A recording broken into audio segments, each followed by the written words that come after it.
gonna put down with it, what is that? Catherine blocks the...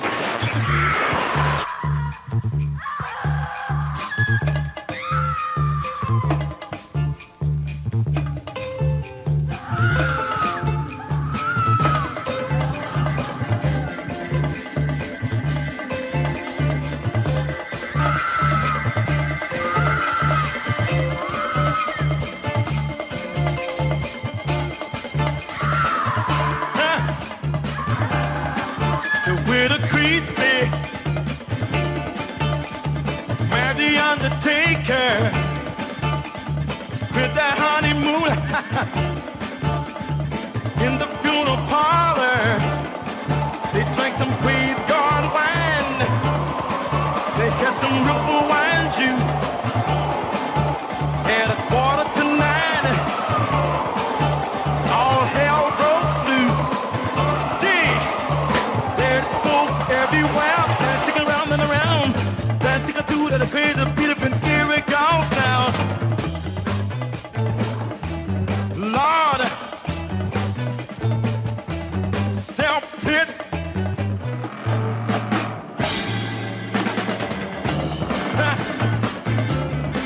They did a graveyard creep. They did a graveyard creep. Spook! Say, Spook, can you hear me, man? Can you wail for the while?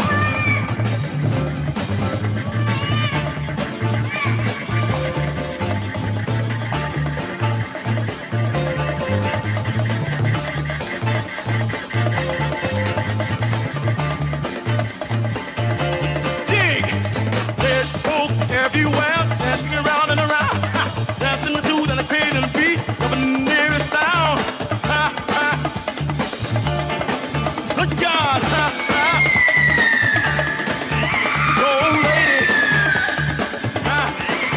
go ahead, Christy.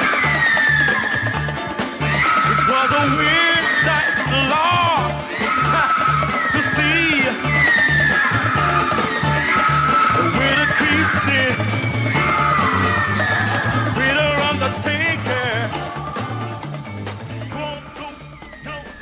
What you're about to see is based on an actual experience. Explain it? Oh, I wouldn't even try. But I do think you'd be interested in exploring with me that strange world that lies behind the veil. You know, it's a curious thing, but it often happens. When a young man is trying to decide what his life's work is going to be, it's sometimes a sensitive time for both father and son.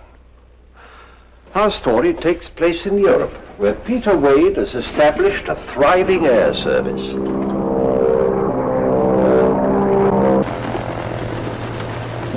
This might not be your first time up, but you're over-controlling.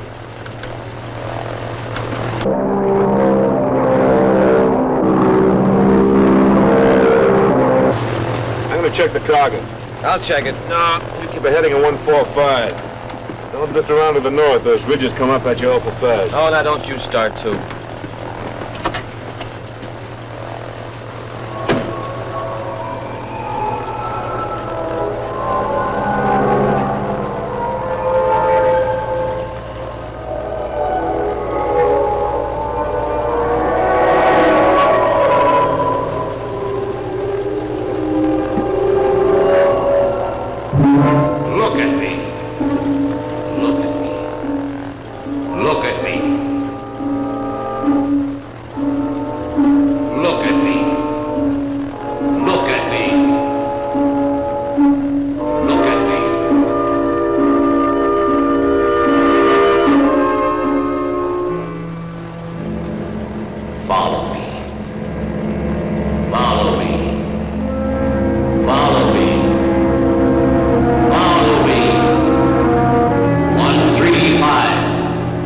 One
Dad, you know the whole story. Now, boy, it's no good bottling these things up. You know that. There is nothing to bottle up. I'm trying very hard to understand, very hard indeed. Well, don't try, because you can't understand. You're not the type. You're the guy that doesn't quit until he wins. Oh, no. Not until I win. Until I've earned the right to go on to the next thing. It's just as simple as that. I've got to use my talent, not yours. Just tell me one thing. Why did you deliberately head for a crash? I can't explain that. Even if I could, you wouldn't understand it. Are you sick? Busy? Or just plain scared?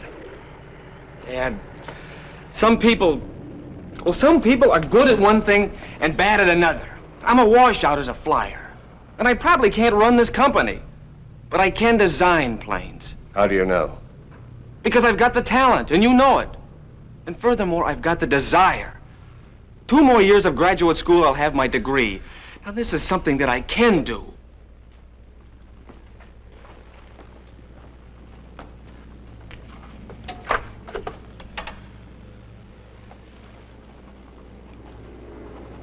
What's that for? Tuition, books, board, room, the works. And if and when you feel you've really earned the right to go to graduate school, it'll be right there. Dad, I'm just trying to face facts about myself. Now, is that being a quitter?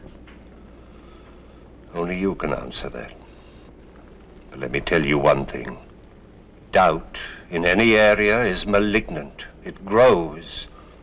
It can destroy anything you do.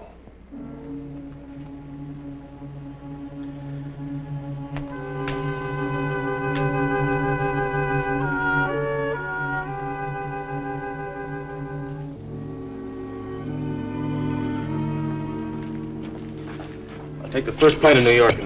Pete. Dad, I'm sorry. There's a lot of other things involved. Something I just can't explain.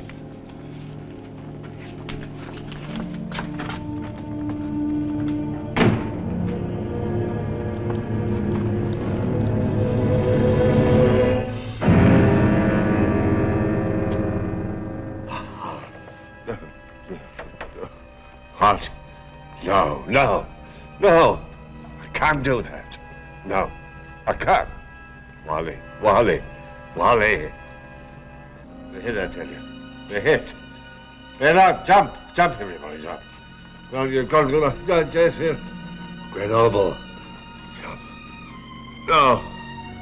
That shoot, you can't. Shot full of holes, no good. Wally. What? No, Dad, don't wait. ask. Dad. Oh.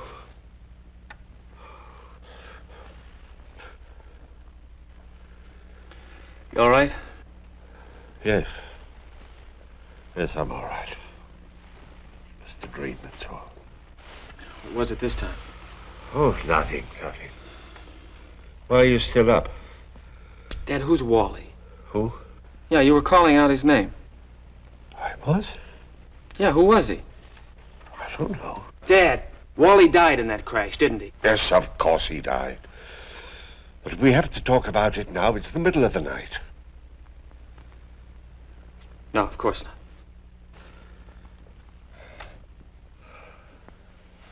Good night, Dad. Good night, boy.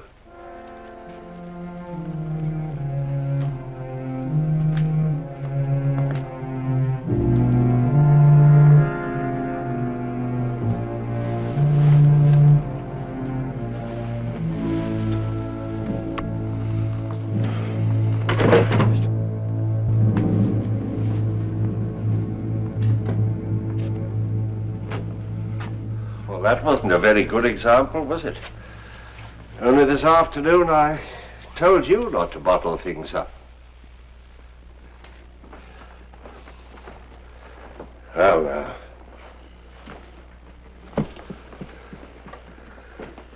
you wanted to know about Wally Huffner. The Jerry fighters hit us. I ordered everybody out. Where was that, over Grenoble? No, further north, near Lyon. I went back to the waist to jump, and Wally was there.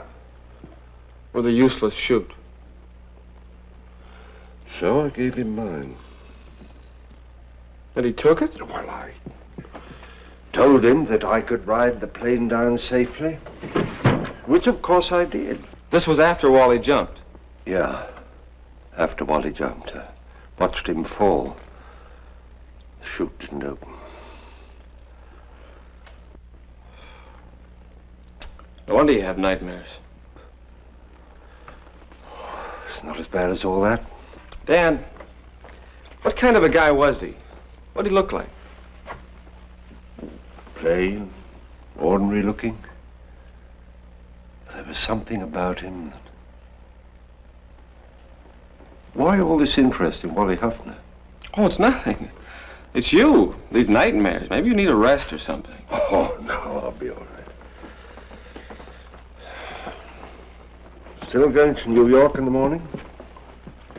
Oh, I don't know, Dan. Want to talk about it? Let's talk about it in the morning. Huh? Good night. Good night, Dan.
Grenoble, isn't it? Uh-huh. What now? Well, let's see. We were on a heading of about 145, weren't we? Yeah, something like that. Okay, I'll take over. Please, Bill. All right.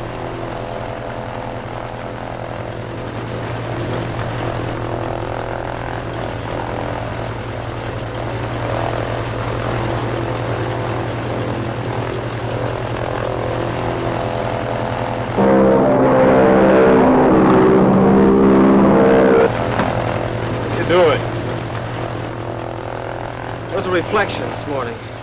You see anything?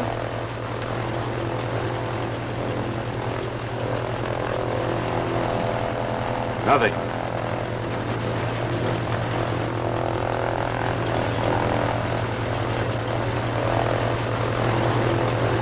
Well, I guess I'm wrong. It's not the same now. Huh? We might as well go on home, huh?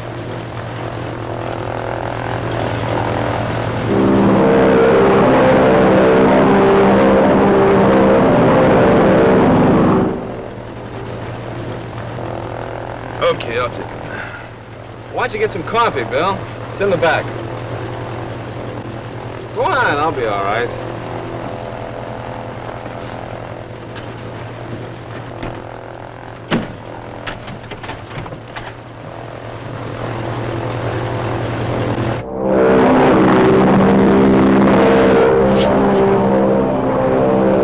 What do you think you're doing? Open up, Pete, open up. I'm sorry, Bill. I've got to be in here alone. Don't fight up. Bill, if anything goes wrong, bail out. Pete, you listen to me. You might as well relax. I'm not going to open that door until...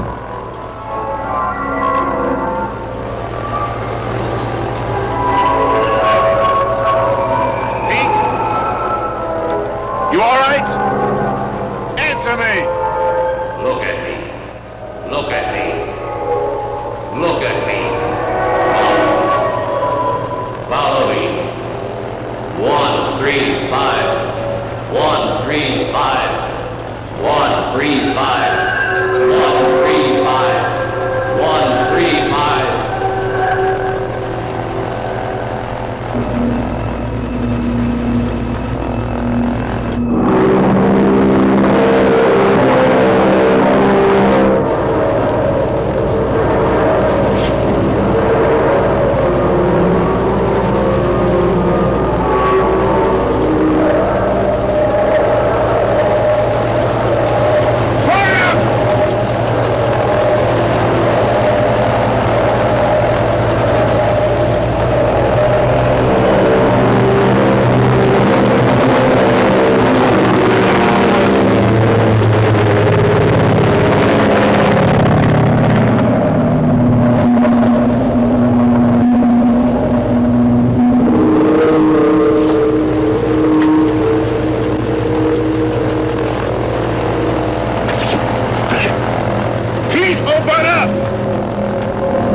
Cars d'urgence, RLC's appelant Grenoble. RLC's appelant Grenoble.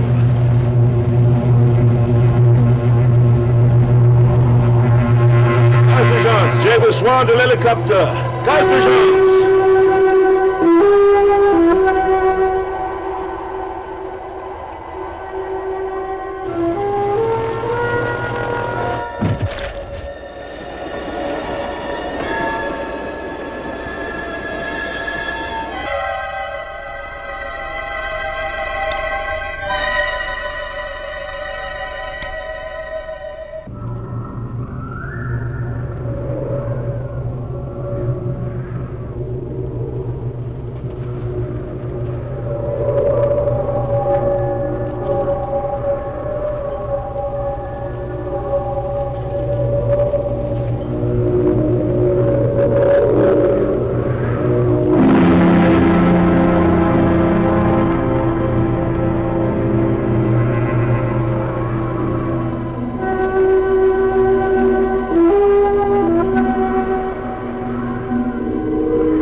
Pete.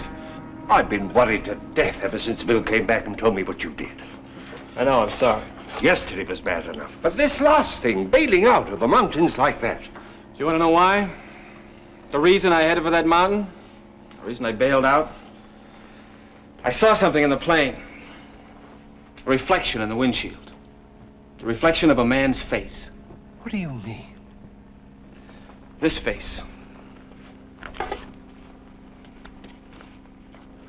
That's right, Wally Huffner. And I heard his voice. It was hypnotic. It made me do what I did. All right, don't believe me. But it made me take a heading of 135. Oh, Pete, for the love of... Now, wait a minute, let me finish. He made me bail out. And I found something. The wreck of a B-17 with one of these on it. And inside I found this. Parachute. Yeah, a parachute. With a serial number on it. 01636184. Do I have to tell you whose chute this is? No, of course not. It's yours. Here, look at it. Look at the holes, 4, 5, 6 of them. Bullet holes. Now, you don't understand. You see, you told me that you were in that plane alone. Everybody else had bailed out. Dad, a man died in that crash. Carlo Menzetti. No. Carlo Menzetti was Wally. Wally Huffner? Carlo Menzetti was his cover identity. He was an intelligence agent? Yeah. We were supposed to drop him near Torino and up his... But it's incredible. How did you find that ship? I told you that. The point is this. You told me that you brought that ship down safely. Now, you couldn't have, not in that little valley. I know. Don't you see? All these things just don't add up to what you told me last night. Last night, I was trying to protect you. Protect me? From further reasons for doubting yourself. My own uncertainties. What have your uncertainties got to do with me? You think that I took Wally's parachute. Saved my own neck at the expense of his life. Well, it's true. You took somebody's parachute. Yes, it was Wally's. Ship had been hit and he was badly hurt. But not dead. No. I killed him. You what? We were over enemy territory. He had orders not to be taken by the Wehrmacht, and in his breast pocket he had a capsule. He insisted that I give it to him. And you did? The plane was losing altitude. We were drifting in fast over those mountains. There was very little time to think. Oh, I had so many doubts and uncertainties. I even filed a false report with the OSS, saying it had been hit by flak. What do you mean, doubts? Maybe I should have tried harder to get Wally out of that plane. But you said that he insisted on that capsule. Yes, but why? Was he really afraid of recapture? Or was he sacrificing himself for me? He was capable of that. Dad, that Italian parachute that they gave Wally, that would only hold one person, right? Yes, and he should have had it. But he couldn't even have pulled the ring. Not wounded the way he was.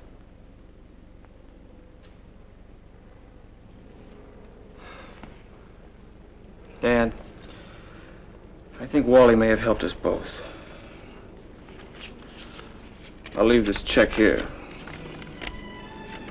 At least for now. I may earn the right to use it sooner than you think.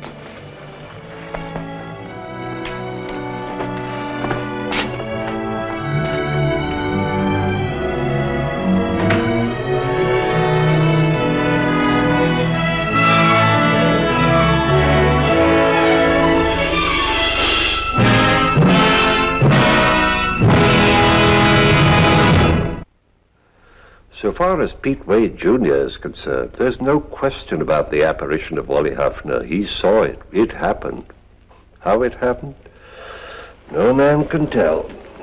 I mean, of course, no living man. Won't you join me again for another journey into that unknown world that lies behind the veil?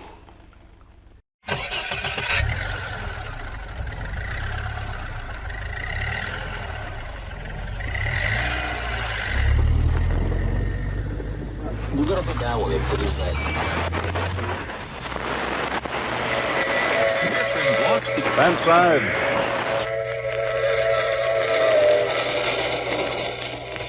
The Mutual Broadcasting System presents The Mysterious Traveler.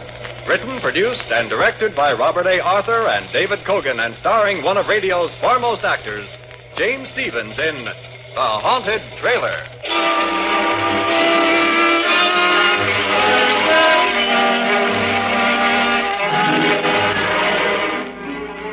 This is the Mysterious Traveler, inviting you to join me on another journey into the realm of the strange and the terrifying.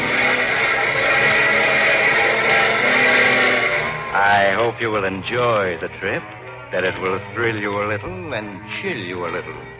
So settle back, get a good grip on your nerves, and be comfortable if you can, as we take a little cross-country trip in The Haunted Trailer.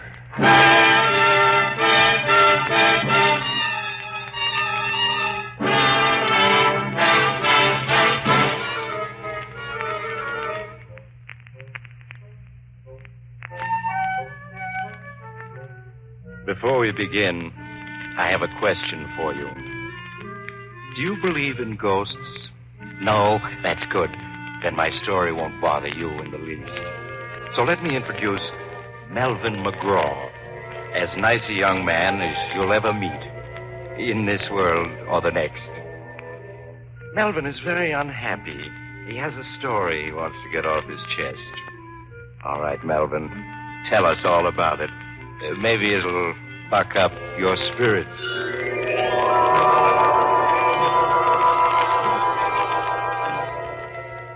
Spirits. Don't mention that word to me. What I could tell you about spirits. In fact, I'm going to. You are now listening to a desperate man. And yet, just 2 months ago, I was sitting on top of the world. I was heading for California in my coupe, pulling a brand new trailer. In California, I had a girl waiting for me. Her name was Louise, and we were going to be married. We were going to take a 2 weeks honeymoon trip in the trailer, then settle down in a little vine-covered cottage. But I haven't the heart to go into details. Just say that as I drove through the Catskills, I was happier than a lark. I'd made a late start, so I drove until well after dark. Then I found myself on an empty stretch of road in the mountains with a bad storm coming up. I didn't want to drive through a storm, so when I came to a tiny, dark railroad station, I pulled off the road beside it and made myself comfortable in my own trailer.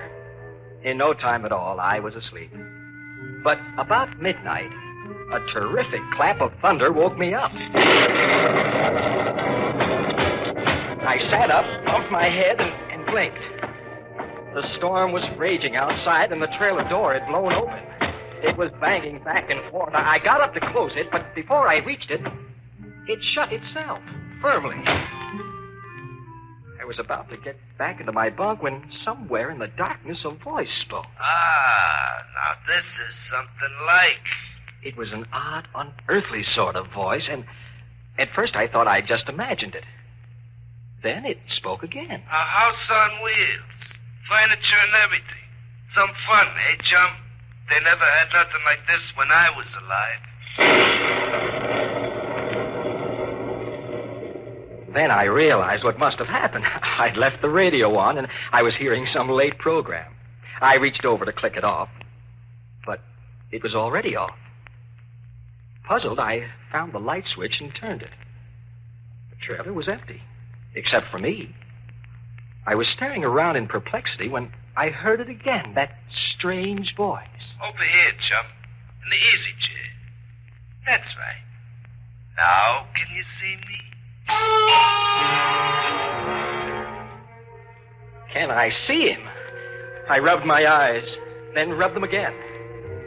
There was something white and misty sitting in my easy chair. Something that grew more and more solid as I stared at it, until I could see it quite plainly.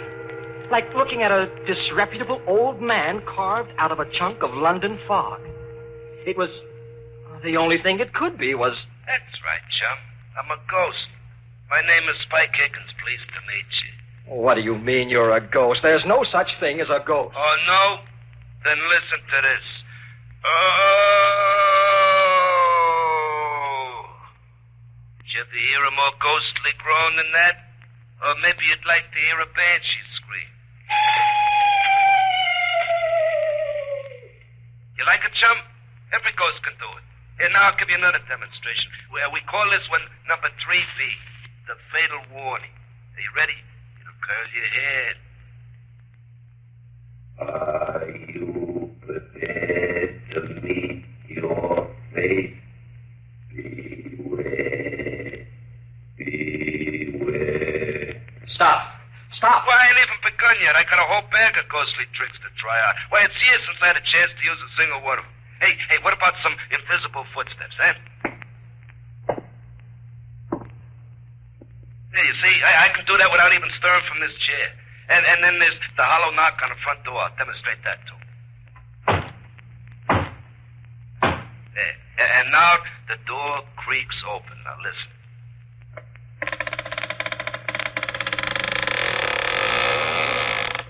See? Now, just suppose you was alone in a deserted house at night and you heard all them noises. What would you do, huh? I'm asking you, chum. I'd run like the dickens. Yeah, I bet you would. Anybody would. And now do you believe I'm a ghost? Or should I give you some more of my repertoire? No. I'm convinced. You're a ghost. Well, that's better.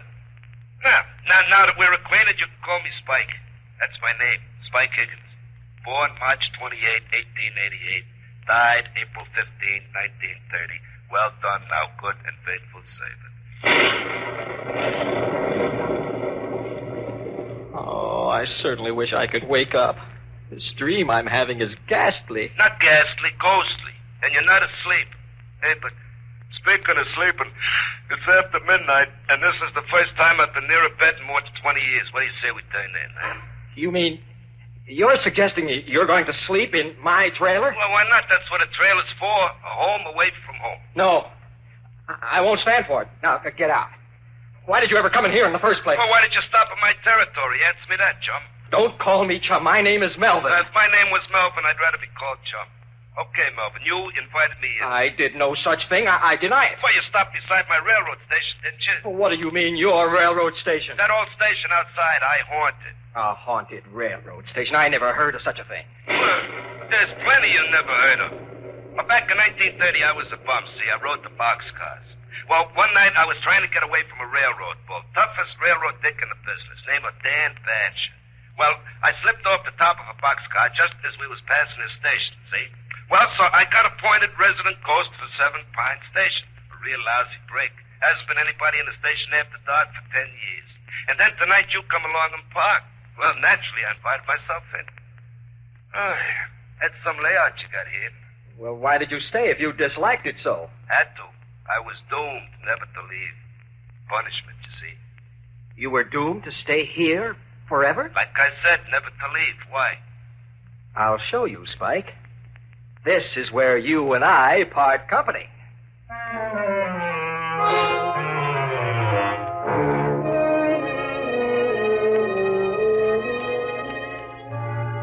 I know you think I was dreaming, but I wasn't. I was sitting there in my trailer talking to the ghost of a very disreputable-looking hobo. And I saw that I had to take drastic action. Spike had said he was doomed to stay there forever. But I wasn't. I hurried out of my trailer, climbed into my coupe, started the motor, and pulled away from there. I didn't stop until I'd gone 20 miles and left Spike Higgins' ghost safely behind me. Then I found a spot off the road, stopped, and went back to my trailer, completely bushed. Oh, boy, now for some sleep. Oh, I'm dead.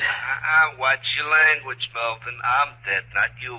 Spike. Here I am, Melvin, in the other bunk. No, you can't be. You said you were doomed to stay forever back at the railroad station. Well, I said I was forbidden to leave. I didn't leave. You hauled me away in your trailer. So now the curse is broken. I can go any place I want. Then go. Any place. I don't care where, as long as it's someplace else. Oh, but I like it here, Melvin. Nice, cozy, good company, plenty of scenery. I'll tell you what I'll do. If looking at me bothers you, I'll merge. Then you won't be able to see me. Merge with what? Merge with the underwear. So long, chum. I mean, Melvin. So long. He was gone. Except for me, the trailer was empty. Then I knew it had just been a dream. I took a stiff drink of scotch and tumbled into my bunk. Next morning, the sun was shining. I thought about Louise and cheered up. I made myself a cup of coffee and started out happy as a lark again. I stayed happy almost all day. Then, as it was getting on towards evening, a cold, clammy draft chilled the back of my neck, and... Hello, Melvin.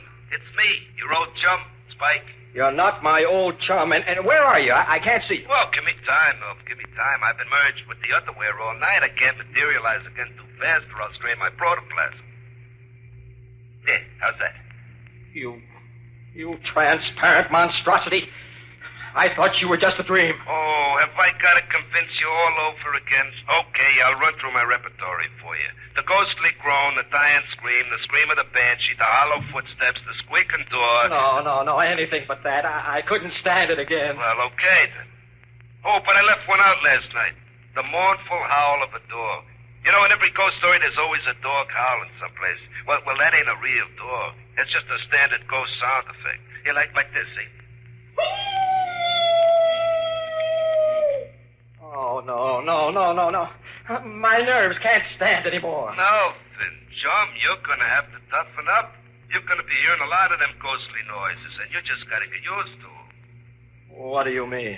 Well, you and me are going to be seeing a lot of each other. I am now the resident ghost of this here trailer. Congratulations, Melvin. You own the first haunted trailer. Oh, don't be ridiculous. Nobody ever heard of a haunted trailer. Well, they're going to hear of this one. You'll be famous all over America. Oh, that's absurd. A haunted trailer. Why not a haunted ferry boat, a haunted boxcar, or a haunted Pullman? What, do you think there ain't? Why, there's a haunted ferry boat makes the crossing at 125th Street every stormy night. And then there's a haunted boxcar. Never gets where it's going. Pal of mine rides it, name of Boxcar Benson. And speaking of trains, didn't you never hear the Phantom Express? The Phantom Express? Yeah, it's an all-Pullman car job, and nobody rides it but hobos who've been given a reward, see? It only travels by twilight, and it goes 1,000 miles an hour. Always traveling, never stopping. That's heaven for us poor restless hobos. Indeed. Yeah, so what's so funny about a haunted trailer? Now I ask you.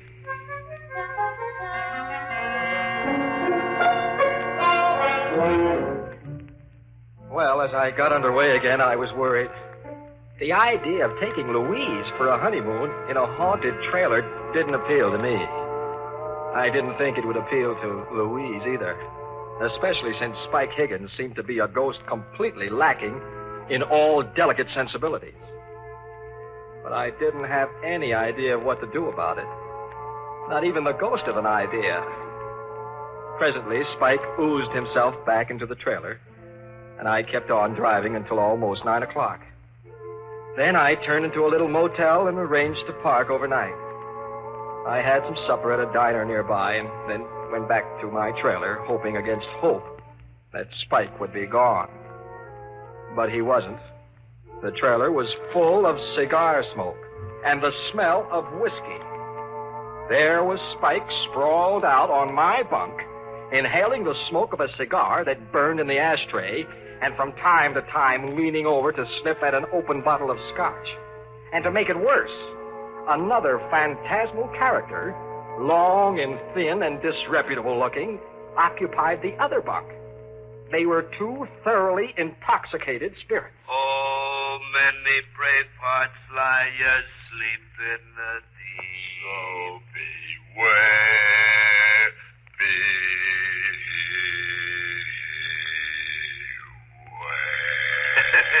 Spike, what is the meaning of this? Oh, hello, Melvin. Melvin, I want you to meet an old pal of mine, Nitro Nelson. Pleased to meet you, Melvin. I'd shake hands if I had any hands. Spike, I asked you a question. What is the meaning of this? Why, Melvin, we're just celebrating, that's all. I ain't seen Nitro for pretty near 25 years, so we're having a little fun. We're just a couple of high spirits. You get it? Huh?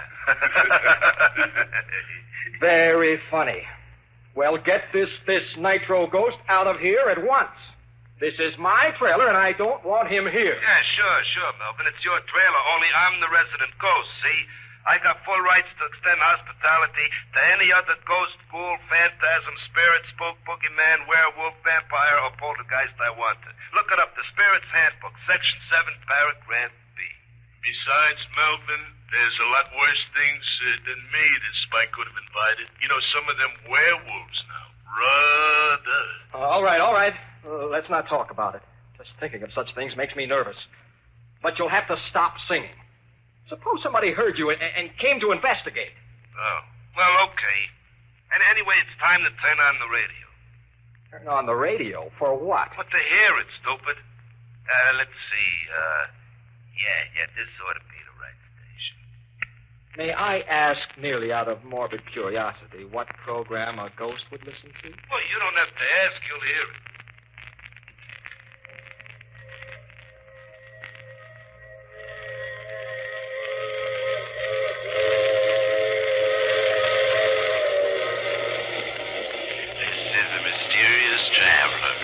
Inviting you to join me on another journey into the realm of the strange and the terrifying.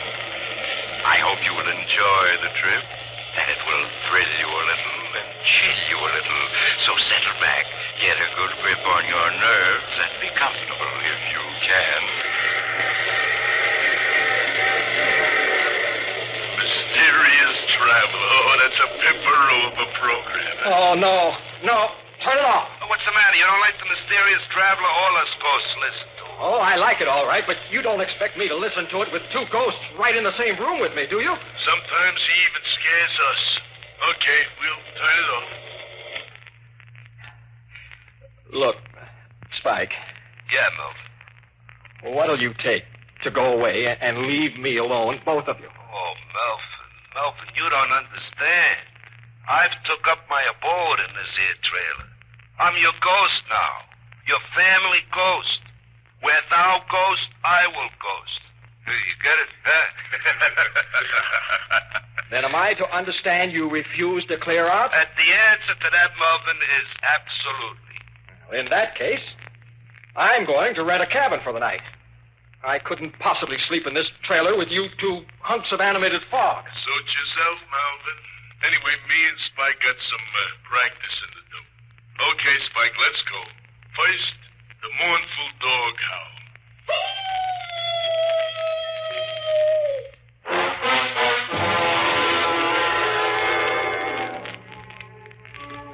That night, I slept in a rented cabin.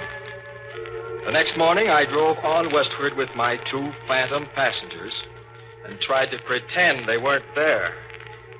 I almost got used to them. I suppose a man can get used to anything, even to having a permanent cold chill running down his backbone. When we passed through Denver, Nitro Nelson dropped off, saying he wanted to haunt up some old pals of his, leaving me with Spike Higgins.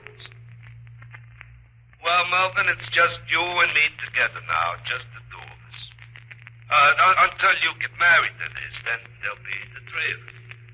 I don't think Louise is going to like that. Oh, sure she will. Anyway, I'm sticking around. I hate to think what Louise will say when I tell her about it. Hey, where are we going on our honeymoon? The three of us, I mean. I figured on driving up to Oregon to see the mountains. Oh, that's good. Just as long as we get away from California. What have you got against California? Oh, just that Dan Basher lives there now. Dan Basher? Yeah, you remember that tough railroad dick who was chasing me when I fell off that freight? Oh, he's the toughest bull in the business. Hey, you're not afraid of him now, are you? No, of course not. Oh, only the grapevine says he's kind of sick, see, and he might be entering the spirit world any time now. I wouldn't want to run into him again if he did. He's got a grudge against me. Hey, you know, I just thought of something. What? Well, right at first, Louise probably won't be able to see me or to hear me, see? On account of a family ghost is only visible to the household. You get me? Yes, but I don't understand Well, as soon as you're married, she'll be part of the household, and then she can see me. Until then, no. Oh, wake me up as soon as it gets dark, huh, chum?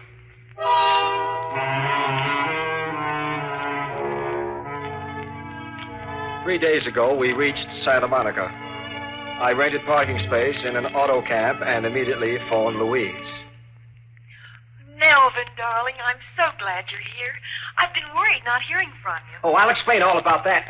When can I come and see you? Well, I'd better come see you first, Melvin. You see, my uncle isn't well, and the doctor said he must have quiet. I'll be there in an hour. I hurried back to the trailer and tried to clean it up. Spike Higgins' ghost lay on a bunk and watched me cynically. Hey, take it easy, Melvin. You're no good at housework. You know, this place needs a woman's touch. Now, listen, you. You've got to promise not to frighten Louise. I told you, Melvin. She won't even know I'm here. I certainly hope not. That would ruin everything. Here she comes now. Coming, darling. Melvin. Louise. Oh, here, let me help you in. Oh, thank you, Melvin. So this is it. The trailer you wrote me about. Uh-huh, darling. Look, here's the stove, and an icebox, and a built-in bar. A bar? Uh-huh. Oh, now, Melvin, you know I disapprove of spirits. I resent that. Be quiet. Why, Melvin. Oh, excuse me, darling. I wasn't talking to you. Well, then who were you talking to? Oh, it's hard to explain. Oh, look, Louise, here's a writing desk that folds into the wall, and a regular easy chair. Well, it's very nice, Melvin, but all the same, we're not taking any spirits along on our honeymoon, bar or no bar. Oh, she got a surprise coming to her. I said to be quiet.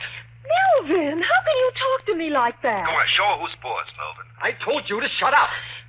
Melvin! I won't stay here and be insulted. You can telephone me when you're ready to apologize. With that, Louise stormed out. That evening, I had to plead with her on the telephone for half an hour before she would consent to let me drive out and see her at her home. Oh, really, Melvin, you were very rude this afternoon. Oh, I'm sorry, darling. I'm overwrought. I apologize. Well, you do look rather haggard, Melvin. And the way your hair stands on end, you really should do something about it. I wish I could. Louise, how soon can we get married? Well, I don't know. It depends on Uncle Dan. Uncle Dan? Uncle Dan Basher, my mother's brother. He's very ill. The doctor just gave him a few more days. Your uncle is Dan Basher, who used to be a railroad detective? Why, yes. And he's dying? I'm afraid so, Melvin. But you needn't look so pleased about it. Oh, sorry, darling. Look, I must talk to him now. Oh, but the doctor said he can't. Just for a minute, darling. It's very important. Well, maybe just for a minute. Come this way. This is his door. Uncle Dan? Yeah? Do you feel strong enough to talk? What about? Well, it's Melvin, my fiancé. He wants to meet you. Send him in. Come in, Melvin. Oh, thank you, Louise. Look, I must speak to your uncle in private. Oh, but Melvin... I'll explain later. That's a good girl. Really, Thank you, Louise. Good work. I can never get rid of her. What do you want to marry Louise for, anyway? Oh, I love her. It's a pretty poor excuse for getting married. She's like her mother, my sister. The reason I spent all my life on the railroad. Well, that's what I want to talk about, sir. Do you remember a certain Spike Higgins? Do I remember him? If I could ever get my hands on him. You know him? I know his ghost. He's haunting my trailer. He is, huh? I'd certainly like to meet up with him. Oh, I'd certainly like you to. He's outside now. My trailer is parked at the curb. Well, in that case, I was figuring on postponing the event for a few days. But for the privilege of meeting up with Spike Higgins' ghost. Yes? Lad, go outside and wait. I'll be out in a couple of minutes. In the spirit.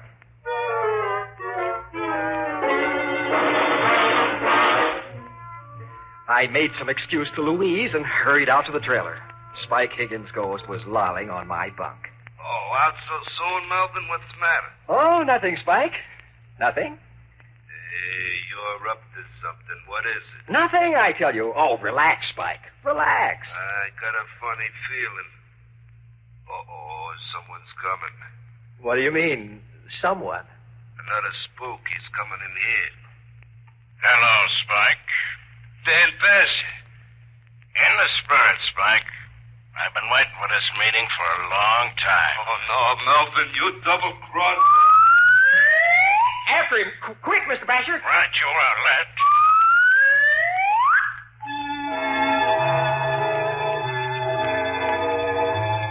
I rushed outside.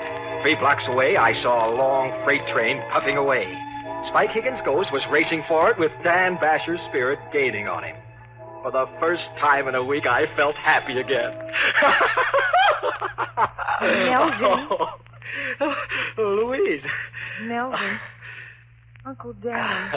He's gone. Yes, I know he is. You know? Well, what do you mean? Well, I just saw him running for that freight train. You saw Uncle Dan running for a freight train? I certainly did. Wonderful fellow, your uncle. Well, Melvin, are you mad? Mad? Not a bit. I am as happy as a lark. Well, you must be out of your mind. Your poor Uncle Dan has... Oh, Melvin, and you just stand there laughing about it. Laughing! But Louise, you don't understand. Oh, I understand all too well. You want to break our engagement. Hiya, Melvin. So you want to get rid of me, do you? I certainly do. There, I knew it. I just knew it. Louise, darling. Oh, just like a dame. Always weeping. Will you shut up? Isn't there any way to get rid of you? Well, there certainly is. Goodbye, Melvin McGraw, forever. Louise. Oh, never mind, Melvin. You've always got me.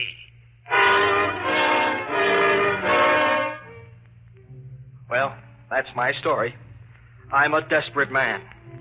Louise sent me back my ring, and I'm stuck with Spike Higgins' ghost. I should have known he'd outsmart Dan Basher. He left Dan's spirit hunting the freight train for him and came straight back to me. Now I'll never get rid of him. I'm just a shadow of my former self. I can't get a job. Oh, look. Do any of the radio stations carrying my story need a good sound effects man for mystery programs? Oh, with me and Spike Higgins' ghost working together, we can guarantee authentic effects. Here, look, we'll give you a demonstration. Spike, let's have the creaking door. Now, the fatal warning. Are you prepared to meet your maker? Now, the dog howling in the cemetery.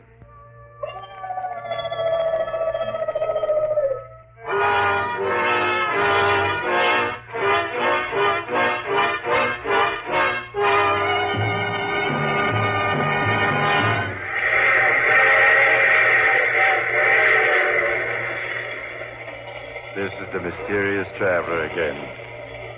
Dear me, what an odd story Melvin had to tell. Really, I don't know whether to take it seriously or not. A haunted train. It would be just the thing for my summer vacation. I do know a haunted telephone booth where I make all my calls. Oh, but I'm just joking. There are no such things as ghosts. Are there, Spike? Oh, of course there ain't. Well, the whole idea is ridiculous. You see? Oh, you have to get off here? I'm sorry. But I'm sure we'll meet again. I take this same train every week at this same time.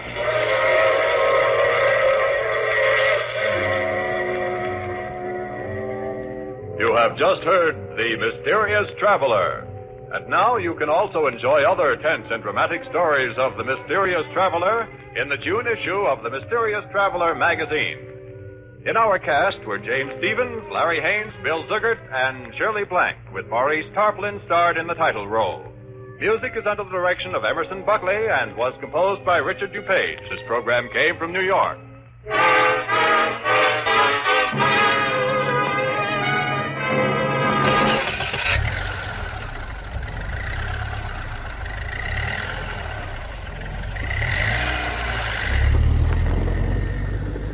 You gotta put down what they put inside. Catherine blocks the doors to G. I want my baby back. Gotta have my baby back. I miss her oh so much. Can't live without her touch.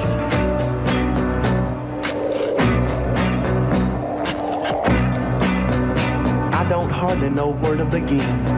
I remember we were cruising home from a Beatles concert. I'd had such a wonderful evening sitting there watching my baby screaming and tearing her hair out and carrying on.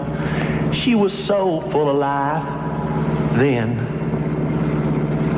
Well, we were about 3 miles from home when all of a sudden it started to rain. And I do mean rain. I couldn't hardly see nothing. Well, we kept driving for about another mile when all of a sudden I see this stalled car right smack in front of me. Well, I wasn't about to slam on the brakes because it didn't have none to start with. So I swerved to the left, and what do I see? Some mushhead on a motorcycle heading right at us. And I knew at last, me and my baby were about to meet the leader of the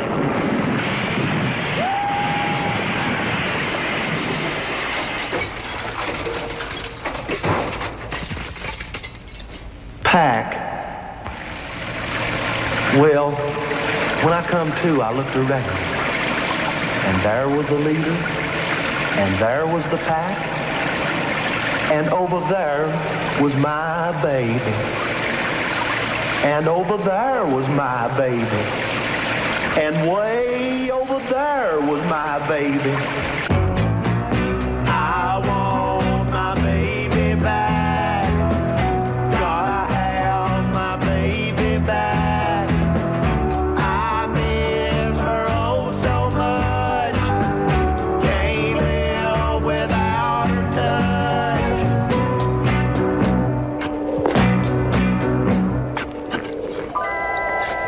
It's been many months now since that fateful night, and you know something, I've tried. Believe me, I have tried, but I just can't make it without my baby. So, I've decided I'm gonna have her back one way or another. Oh, baby, I dig you so much. Hot dang, pay dirt.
Took Dave 4 years to build this roller skate. Upholstery's hand-tooled. Yeah, made out of Beetle's eyebrows. But the cork, York. This is no time to be facetious. He has millions of people waiting to read about us. He's got static in his attic, completely sunk. I'll have to include a dictionary with this story. We'll make it into a movie. I was a teenage carburetor. Somebody get this bag of bacteria lost. You will be particularly interested in a theory I have evolved on the basic principles of locomotion, using, of course, the Euclidean system of mathematics and naturally interposing that with the Einstein theory of relativity. I have come up with proof positive of the transcendental nature of locomotion and combustion. You don't say. There's another one I want you to see. Meet Tommy Ivo. This dragster of his has taken over 300 trophies across the country.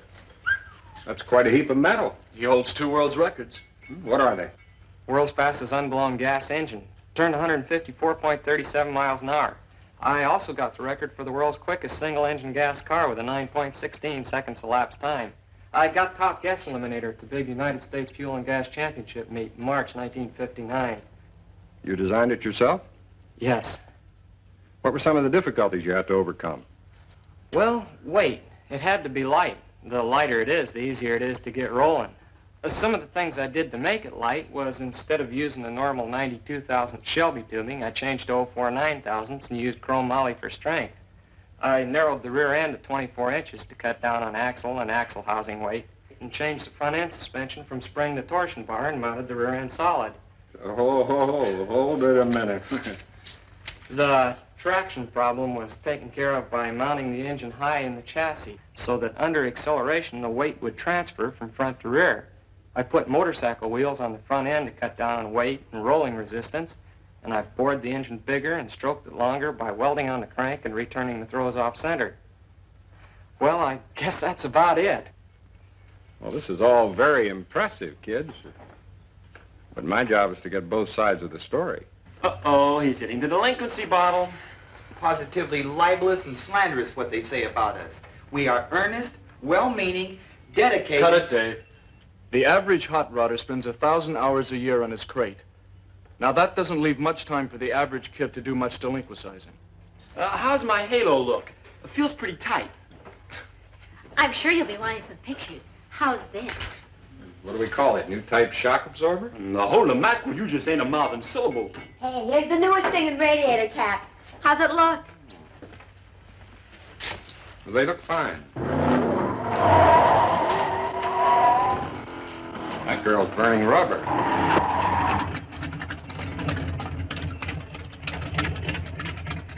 That's Lois Cavendish, one of the hottest riders in the clubs. Hey, Lois, come over here. Meet Mr. Hendry. Hi. Hi. He's doing a series of articles in hot rodding for one of the magazines. Nice to meet you. I better get back to my camp. Stick around. Ixnay blue boy trouble. My dragon wagon's lagging. Might be the transmission. I didn't know girls went in for this sport. It's disgusting. It's so unfeminine. She does all her own work on her tub. Won't let anybody else put a hand on it. On her either. Back to work. Let's talk about dragging on city streets. Well, maybe 6 or 7% of the kids are hot shoers. You know, cats who drive for kicks. But we're an organized club, and in a month we get our charter. In order to qualify, we have to take the pledge.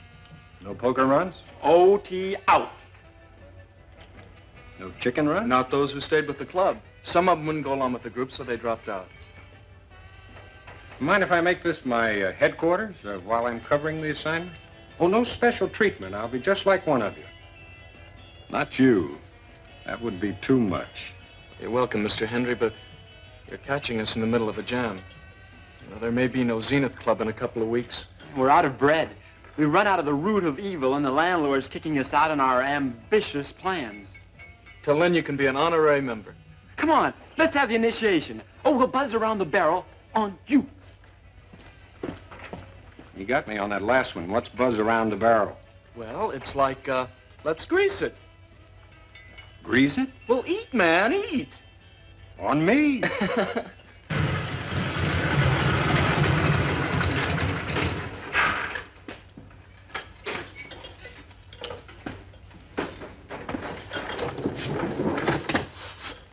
Hi.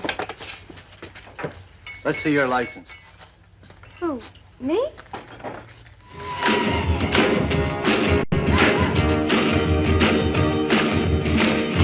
Geronimo.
Club members? Yeah.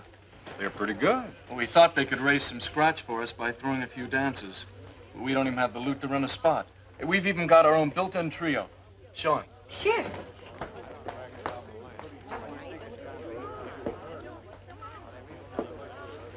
Bum doody wah wah, bum doody wah wah, bum doody wah wah, bum doody wah wah, wah wah wah wah wah. He's my guy, boom wah wah wah. There's no one sweeter, boom wah wah wah. He's my guy, boom wah wah wah. You ought to meet him, boom wah wah wah. Then you will know I love him so. He makes me sigh, my guy, my guy.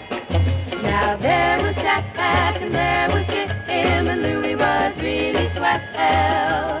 Larry was smart and Eddie was sharp, but none of them gave me a thrill. Like my guy, boom wah wah wah. My only guy, boom wah wah wah. He isn't shy. He isn't shy. He isn't sly. He's just my guy, my guy, my guy.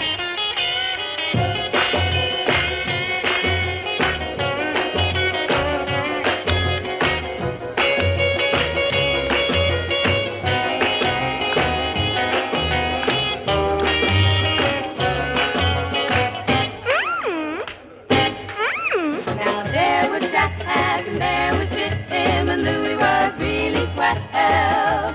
Larry was smart, and Eddie was sharp, but none of them gave me a thrill. Like my guy, boom wah wah wah. My only guy, boom wah wah wah. He isn't shy. He isn't shy. He isn't sly. He's just my guy, my guy, my guy.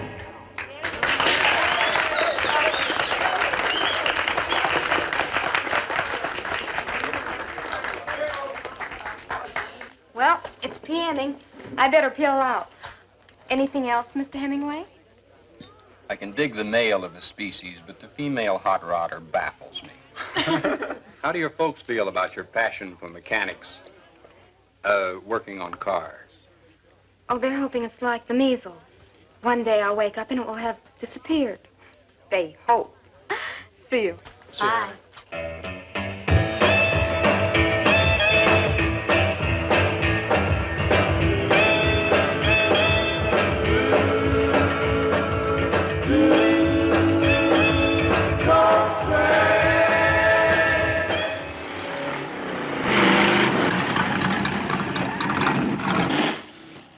Lois is here. No kidding. I thought it was the Midnight Express pulling up the driveway. You know, it's a minor miracle every time that girl gets home in one piece.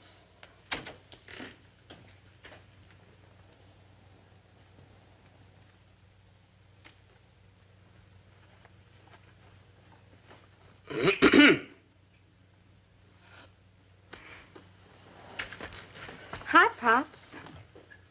I didn't see you. Now, what did I look like? The wallpaper? Weren't you supposed to go over to Mrs. Brady's this afternoon with your mother? You know she wobbles at high speeds. Who, Mrs. Brady? No, silly, my crate. I was talking about Mrs. Brady. Now, why didn't you show up over there? I forgot. One of these days, I'm going to have a heart-to-heart talk with you. Let's do it now, Daddy. I have a real problem. What is it? My fuel system isn't working right. I'll have to take it apart.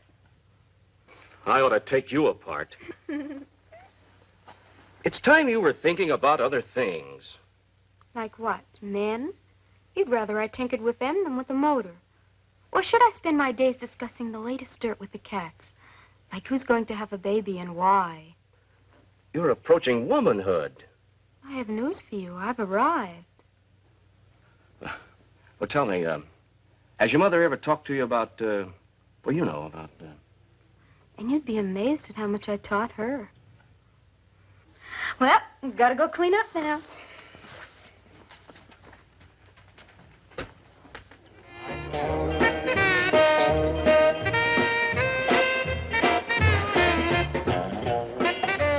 This doesn't seem to be a den of iniquity. Watch your language. There's a lady present. Bonzo's maturing. He's beginning to tell the difference. Hit me all of a sudden. Come on, I'll spar a few rounds with you. No rabbit punches, though. Sometimes I get carried away. Next time you will be, for good.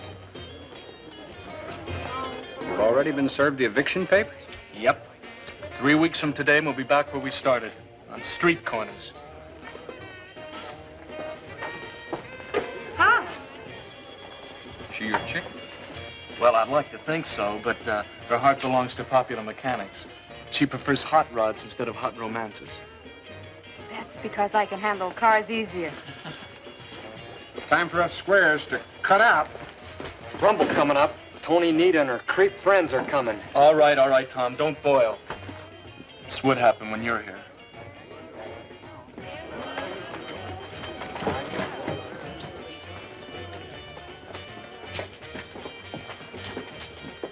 All right, now, just get out of here. I'll put so many holes in you, you'll sound like a piccolo in a good wind.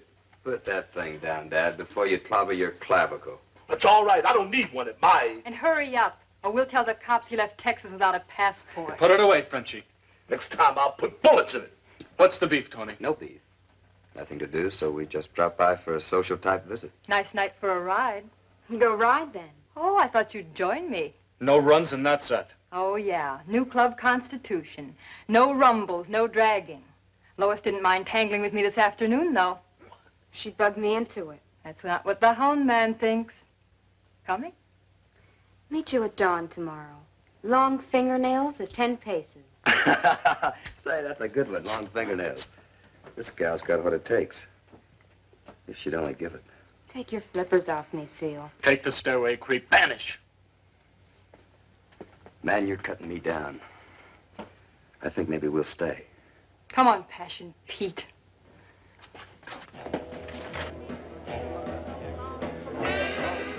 I should have taken her on. No rumbles. Ice it, baby. Why don't you just tell the police they're annoying you? No. Some things have to be handled without the boys in blue. Suggestion withdrawn. You kids show more restraint than I would have at your age. Pat Stan on the shoulder. Not me. But let's change the channel. Why don't we show Mr. Hendry how well we dance together?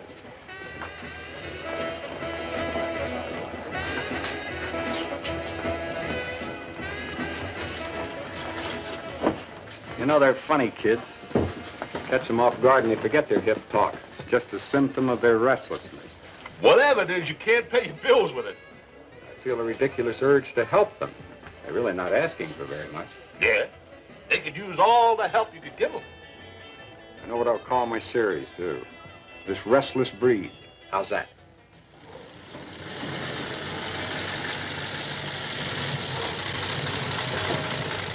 Here she comes.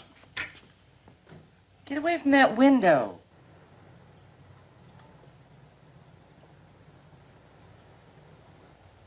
She's getting into Stan's car. He's a nice boy. I like him. Does she have to sit so close to him? Don't be so nosy. He's putting his arm around her. You know what you are? You're a peeping Tom. Uh-oh. He's pulling her toward him. You know, I better go. It's Labor Day tomorrow. He's kissing her.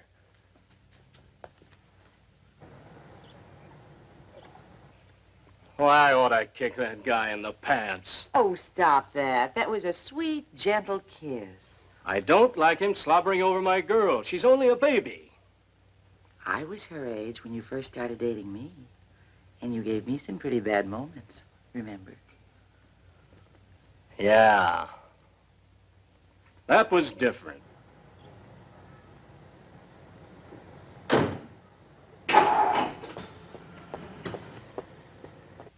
She's coming in. Well, get away from that window, dear, or she'll see you. And remember, not a word to her about Stan. Hi. You two smooching again? Look who's talking.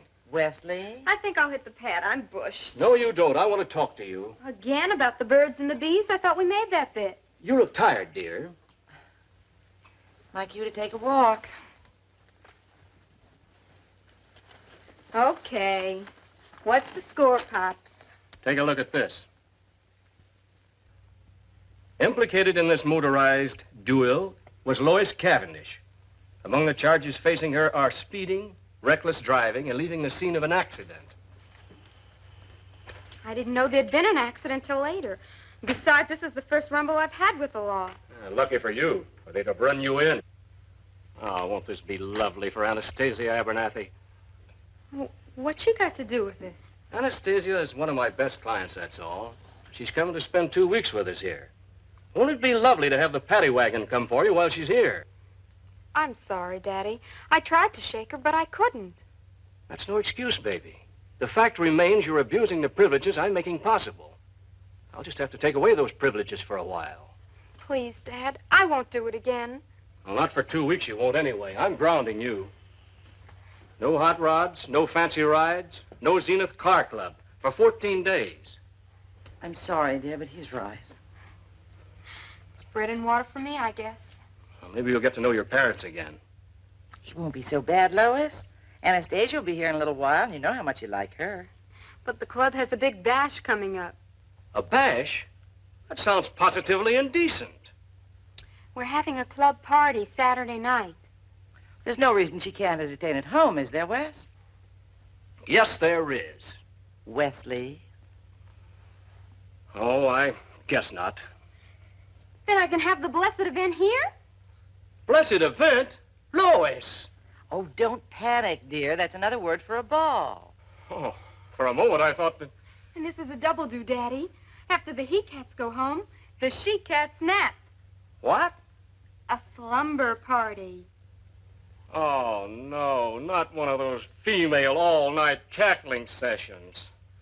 All right, but part one of the double do will be thoroughly chaperoned. Sounds like Monday at the morgue. Well, that's how it's going to be. 2 weeks on the slab. That's a real buffalo. I'll just take this brick and head for solitary.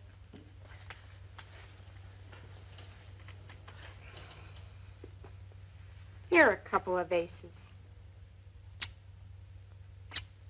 Even though you don't quite dig me.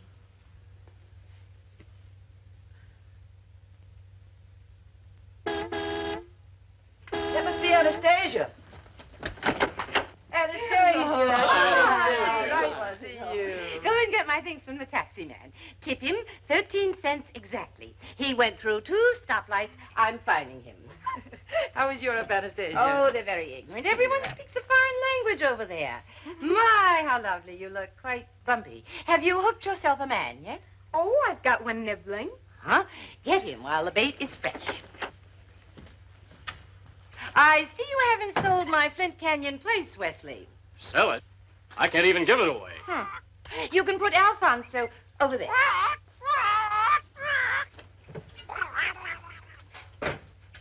May I take a look at her? Him, you screwball, not her. How cute he talks. Incessantly. I wish I could make him stop. Make him stop. Make him stop. Oh, nuts. Polly, want a cracker? What the hell would I do with a cracker? Now, don't be rude, Alfonso. Let's show them how clever you are. Uh-oh, here it comes. Make like a police siren. Make a police whistle.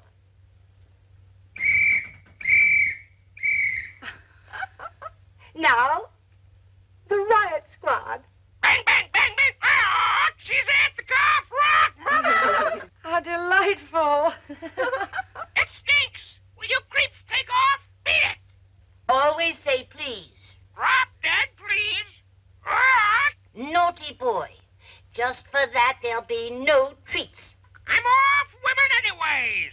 Cover me up, Grandma. She's the ginchiest. Hey, you dimwit. Do I have to prove it? Good night. He's a despicable creature. Head for the woods. You must be tired, Anastasia. Oh, no, on the contrary, I'm quite wide awake. I think I'll practice a little. I'm just learning. Oh, no. Let me out of here. Ah! I used to play the harp until I found out it makes an excellent cheese slicer. Ah.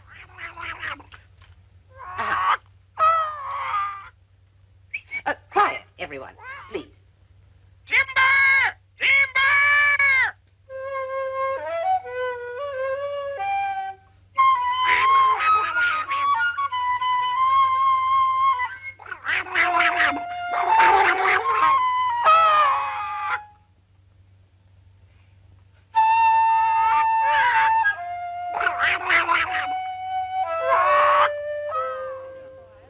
Hey, the club combo recorded Geronimo.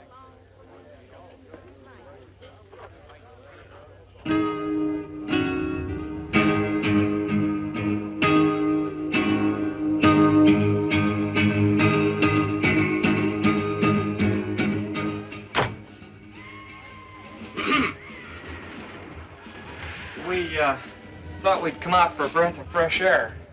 Where'd you think you'd find it? Down her throat? Move it, cats! Move it! Ah!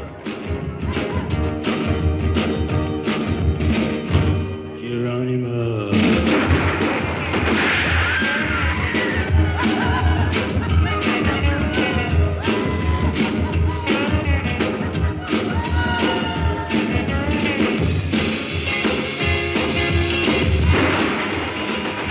House didn't shake so much during the '53 earthquake. You making any sense out of this? I like to think I am. Seems to be such a difference between their adolescence and mine. Well, it's a difference of degree only. You didn't have jets to cope with, or 375 horsepower automobiles, or even more significant, a world that seems on the brink of self-destruction. All these things make kids want to grow up in a hurry. They're so sharp. They know so much. Too much. And that proves my point. They feel they have to become adults quickly. They're not sure they'll be it tomorrow. That's a depressing thought. There go those lights again. What's so fascinating about an unlit room? Oh, come on now. You're not that old.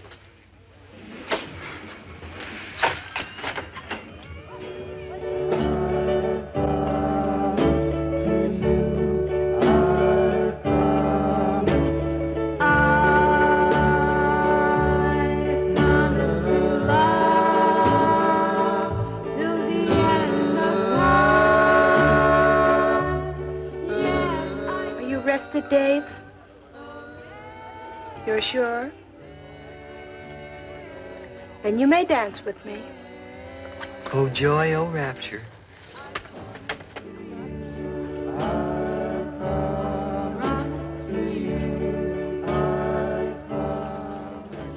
Do they have to dance so close together? It's like he's holding her up. Oh, stop grumbling or I'll send you to bed. Oh, Mrs. Cavendish, they're playing our song. Shall we shake it? Oh, well, you really don't have to, Bonzo, in spite of what Emily Post is. Oh, it's not a chop, kitten. I purr you. I'm not just making sound waves. Why, if you weren't jacketed, I'd move in. Because you're a dap. I mean, a real dap. Well, that last one did it. I believe this dance is ours. Shall we? Yes, yes, yes, I do. Dad's watching me like I'm gonna attack any minute. Never, never break my promises to you, I promise to love till the end of time. Yes, I do. Oh, baby,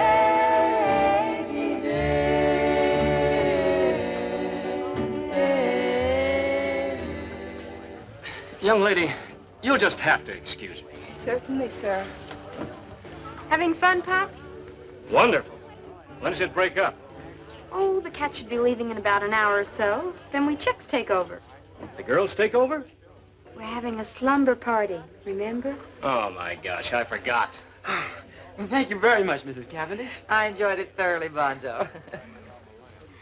Have we been behaving reasonably well? Well, not bad, except for the fact that the lights keep going out. Why do you ask?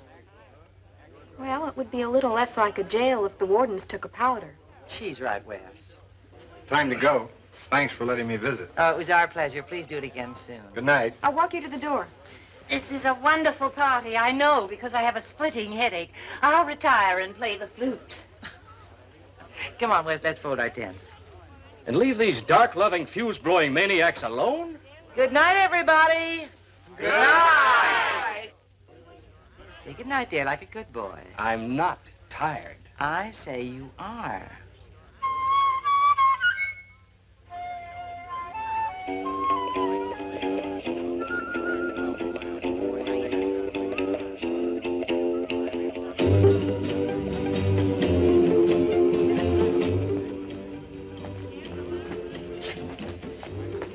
Man, they're moving it in there.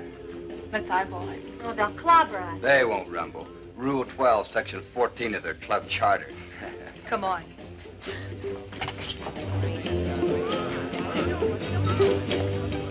What do you want? Just drop by to shoot the breeze. I'll hop on it and blow. Donnybrook! What?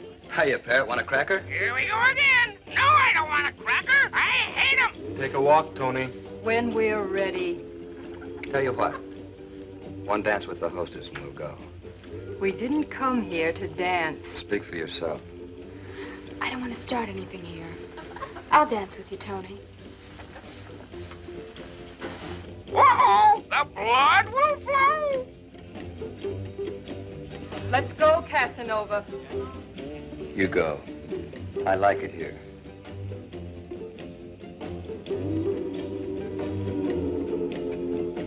You had your dance, Tony. Now get out of here. We'll carry you out. She's in the cup. I said, come on, Tony. Ah, mother! Wow, look out! Hey, here's a new record that's supposed to be just great. Crazy, Oh, what is yeah. it? What's the Charge. Go.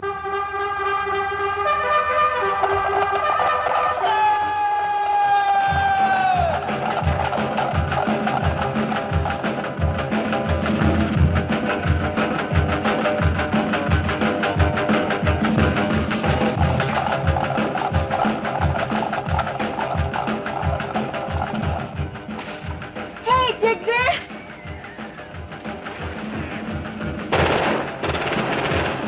Hey, let me out of here!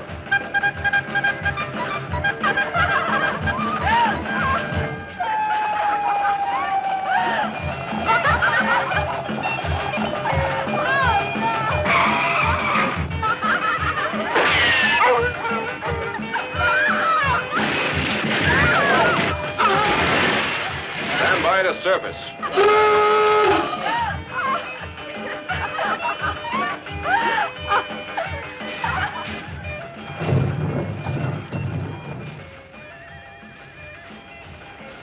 That you asleep? Of course I am. I always sleep with my eyes open, biting my fingernails. How could anyone sleep with all that racket going on? I thought this was supposed to be a slumber party. When do they do their slumbering? They don't. That's half the fun of it. That's logic for you. They get together to sleep in order to stay awake. It's fun. I used to do it. Where are you going? What do you think? I don't hope I make it this time. What do they do in there anyway? Talk, of course.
What'd you say? Why are you standing there?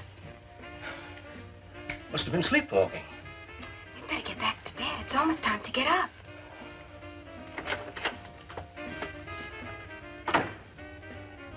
What am I doing here?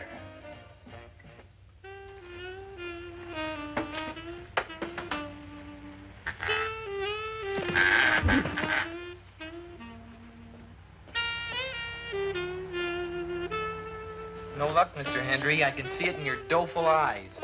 Talked to everyone I could. Every time I'd tell them it was for a hot rod club, they'd freeze. Thanks anyway. Dad Bino, juvenile delinquents and adult delinquents didn't help make them. You've been good to these kids. I came here to write a story, and I wind up adopting a club.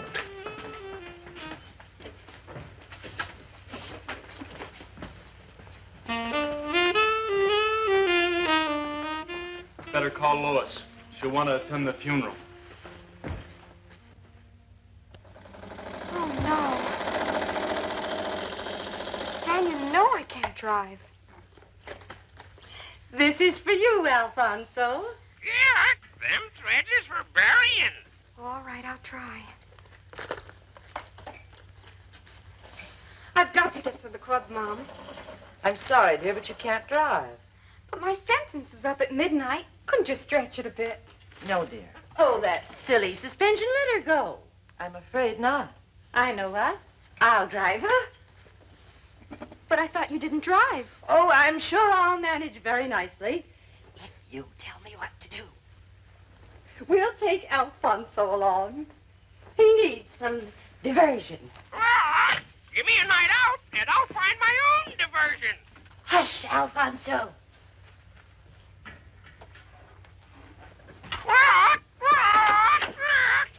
Wish you'd stop being so impolite.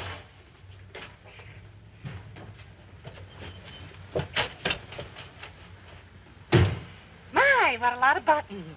Which one makes it go? First turn that key. Now step on that button on the floor. That one.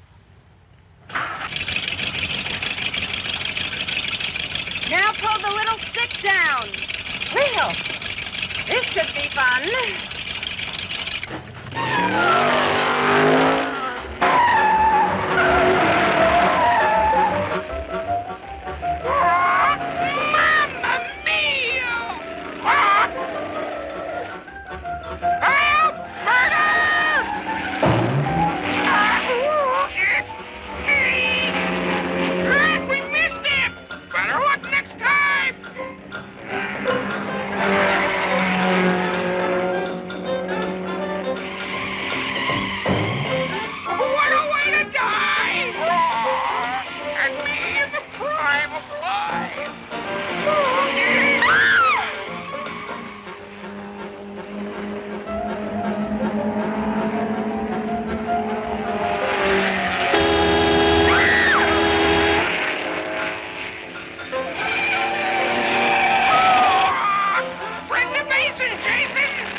someday I'll have to learn how to drive.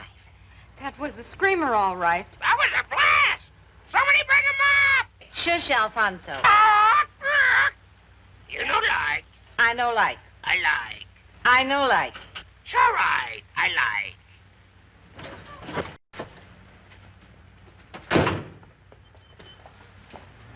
What are you going to do now? Scatter, I guess.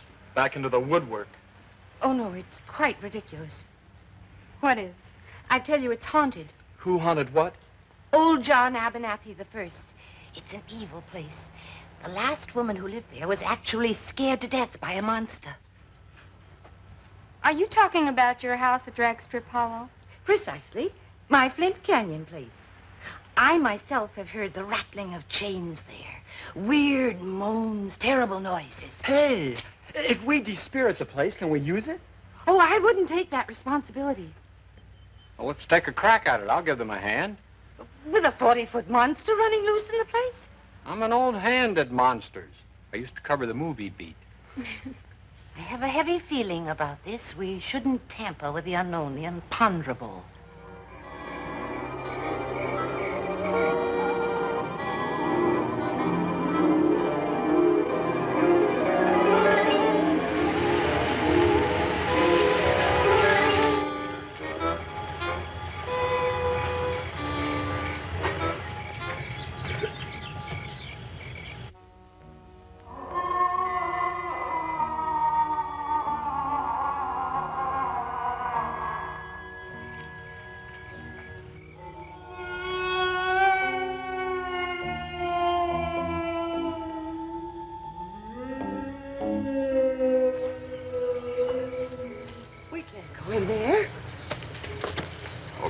Somebody's playing games with us. This place is loaded with ectoplasm, isn't it? Looks like a nightmare factory. John's laugh. Let's go back. Now, there must be a logical explanation for that noise. Yeah, a big, fat, logical, supernatural ghost. Oh, I should never have left my cotton picking. Give me the key, please.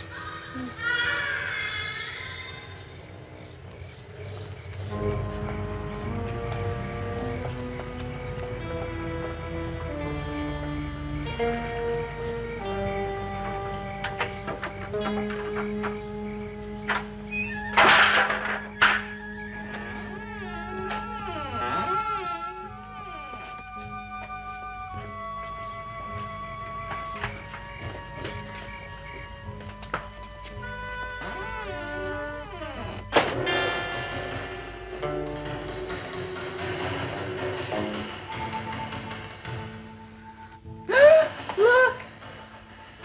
All right, we'll go, Grandfather. Logical explanation number one. Piece of cloth flapping in the breeze. Just the same, I don't think I'm going to be happy here. Why are we standing in the hall?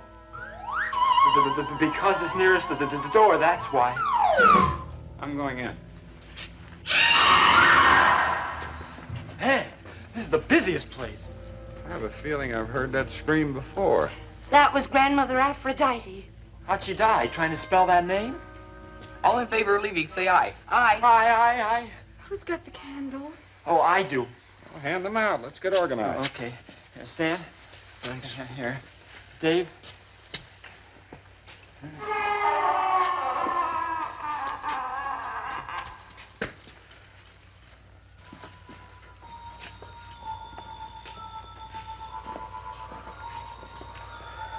You know, I used to think I was chicken. Now I'm sure.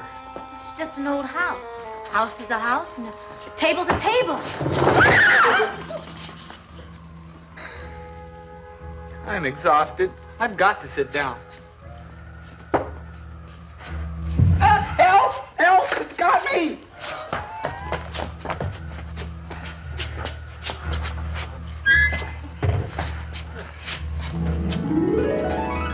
Look! It moved! What moved? The fireplace!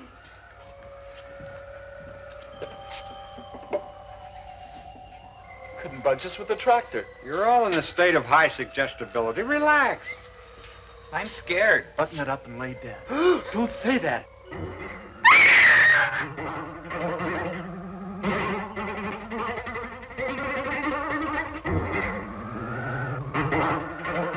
Somebody light a candle.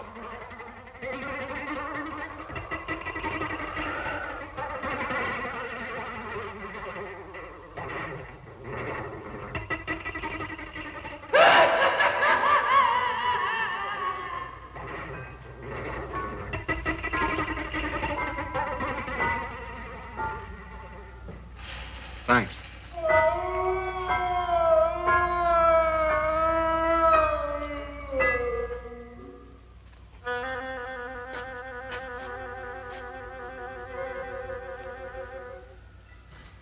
There's a perfectly rational explanation for all this.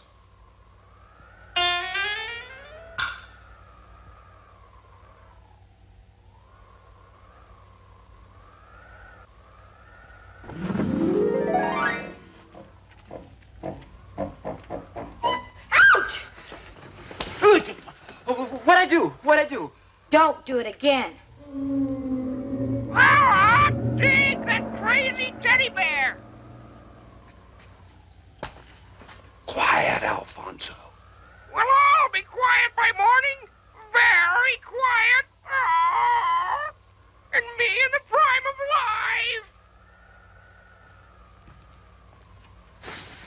life. Want to take over? Well, I wouldn't say I want to, but I will. What's happening? Nothing, I'm just taking the watch. Go back to sleep. No, I'll stay up with you.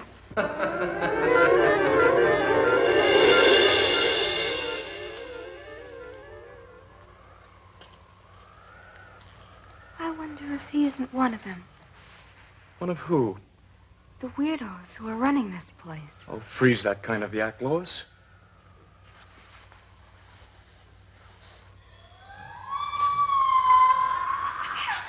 Nothing. Go back to sleep.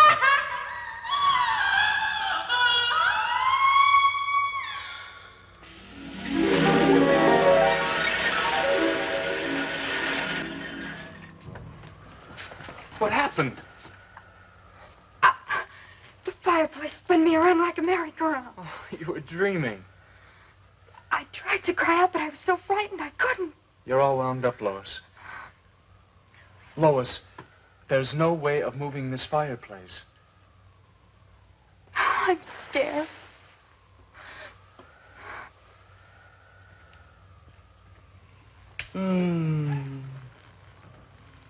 You go back to sleep.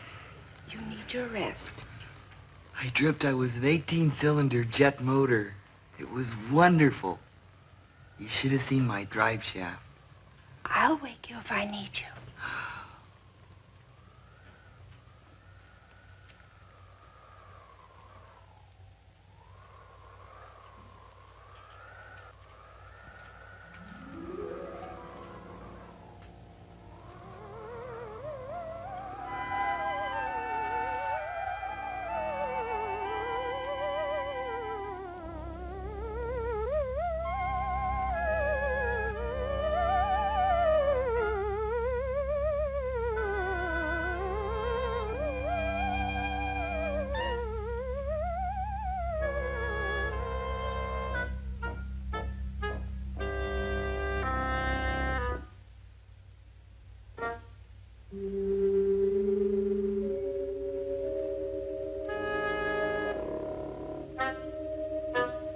What's the matter, baby? Bad dreams? Don't worry. Dave will protect you.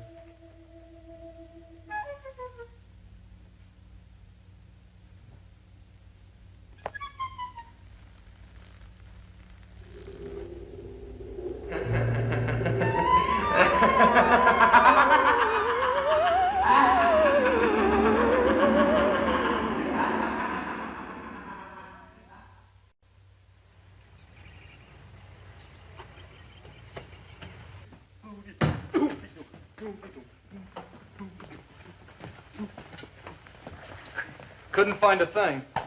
I'm sure I saw another room when that fireplace spun me around. I'm not denying there was something here. I just don't think it was supernatural. Well, it hasn't bothered us since daylight. It might have taken a good look at Bonzo and died of fright. Maybe he only works at night. I have an announcement to make. After due deliberation and consultation with my inspiration, I feel prepared to say that I will be ready to unveil Amelia tonight. Unveil Amelia? See here, young man. Well, Amelia's the name of the car I've been working on. I'm going into town. Any reason we can't have a formal opening tonight? No, the place should be ready. And the other kids are coming out today. Oh, what's up your sleeve, Dad? I think a spook ball would be appropriate. Oh, that should be a swinger. What do we do for costumes? I'm going to bring some back with me. You girls can improvise some others. Why don't we send somebody in town to spread the word around? Hey, we could charge admission and raise a few bucks. You and Rhoda should be able to drum up a crowd for tonight. Well, if Rhoda goes, who'll do my work for me? See you all later. You know, there's the man with a plan, man. Oh, he's writing something. Hey, ho, Malvolio, let us to work. Malvolio, Act 2, Scene 27, Shakespeare's 12th Night.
Fun should start soon. Do you mean we can expect a visit from the Zonky spirit who's trying to scare us out of here? Aha.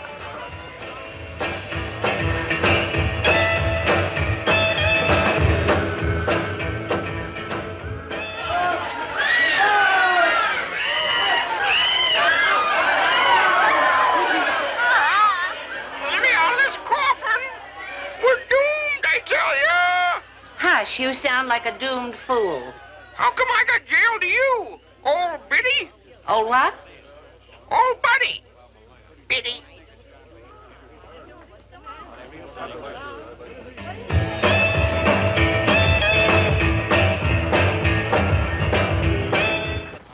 Hey, Cats! Cats, a special treat. Jimmy Madden's gonna sing one of his hit records, Tongue-Tied. Come on now, Jimmy. Yeah. Give it to him. Yeah.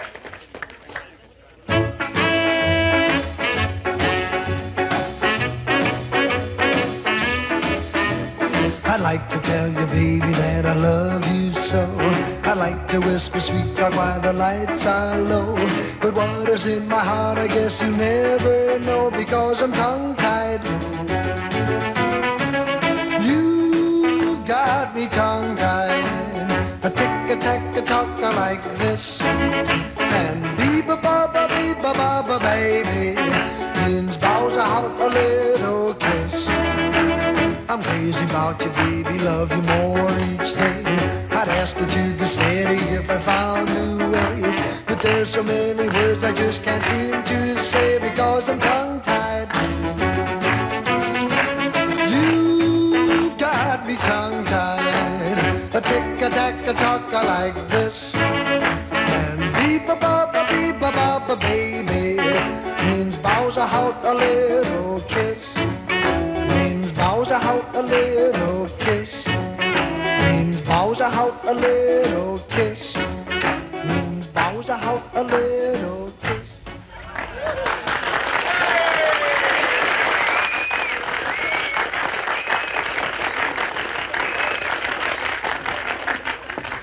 Can you cut out for a while? Yeah, I guess so. We're going over this house from top to bottom. Well, what are we looking for? Our ghost sanctuary.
I don't feel like dancing now. For a performance like that, you win a dance.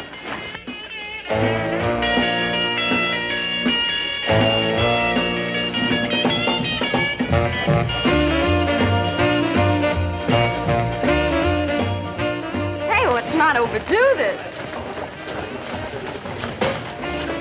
What do you want? We want a ball, baby. You want dough? Here's your dough. Don't start anything you'll be sorry for.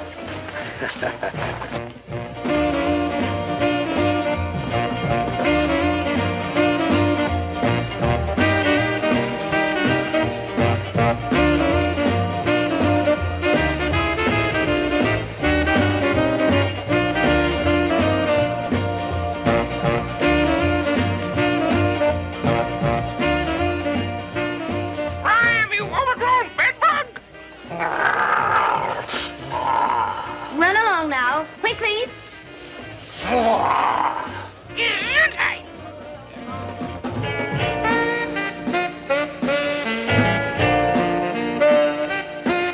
Oh, so sorry. What do I have to do to get you off my back? Well, we could pull hair and scratch, but I've got a better idea. Let's get into our cars and go someplace where it's nice and quiet. You're on. Go outside. I don't want the others to know. I'll change my clothes and be with you in a minute.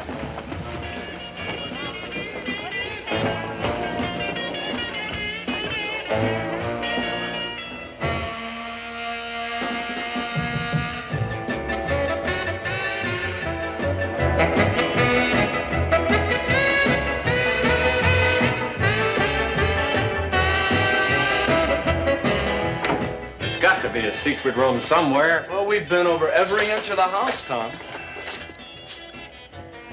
Where have you been? I went for a ride. Dave said Nita and her friends disappeared about the same time. Did you take her on, Lois? I had to. I'll pay the club fine for infraction of the rules. That doesn't go far enough, Lois. All right. I'll tell my dad about it. He'll probably ground me again. I'll drive you where you want to go.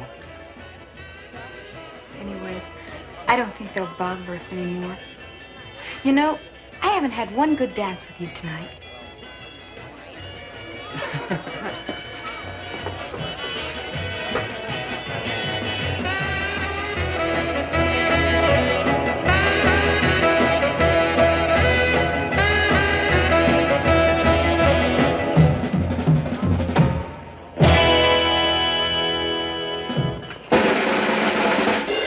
And now what we've all been waiting for, presenting Dave and his magic crate. Ladies and gentlemen, let there be silence.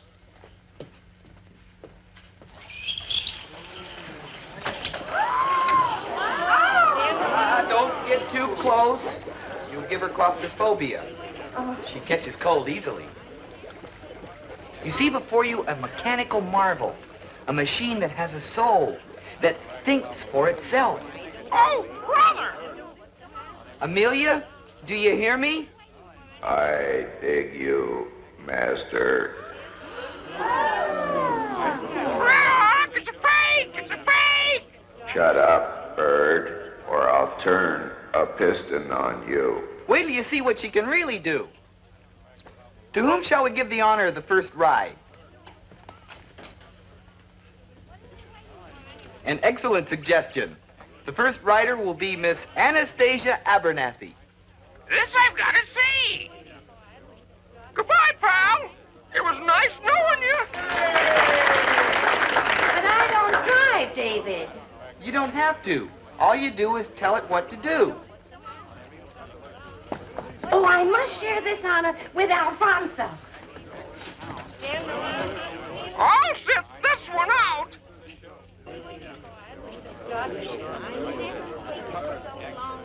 Get that crazy pigeon off me.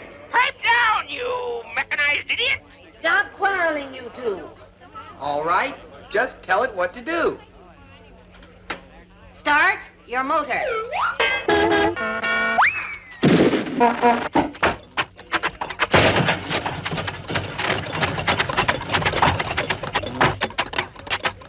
Ask her if the house is haunted.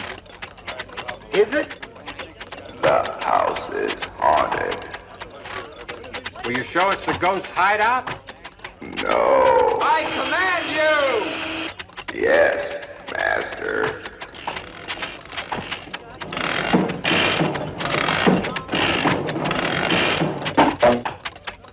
Look out.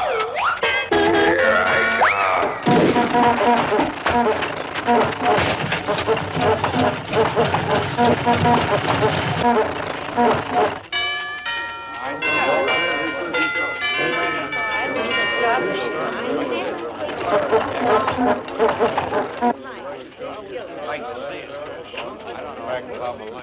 I knew it. Done well. Let's go now.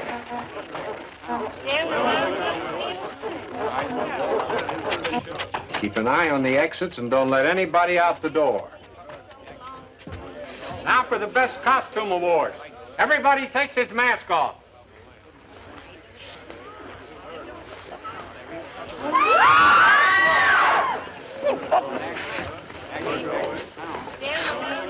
You spoiled everything, you monster.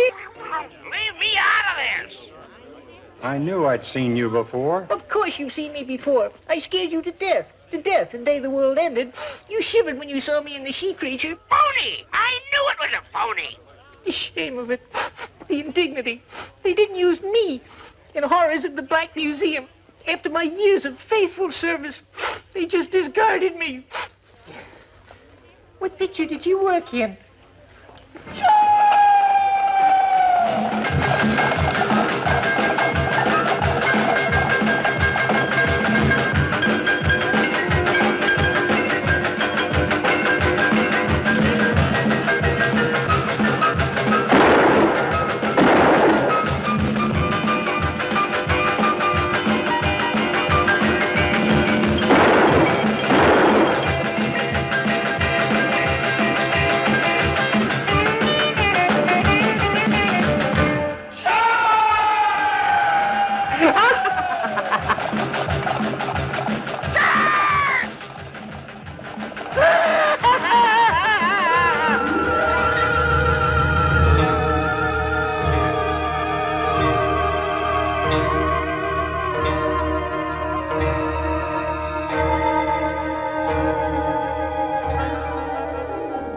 I knew you were haunting this house, John. He won't be back. Rock!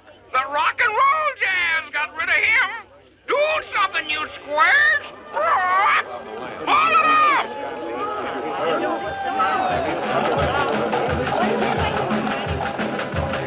you, Paulie. All right, damn it. Give me a cracker.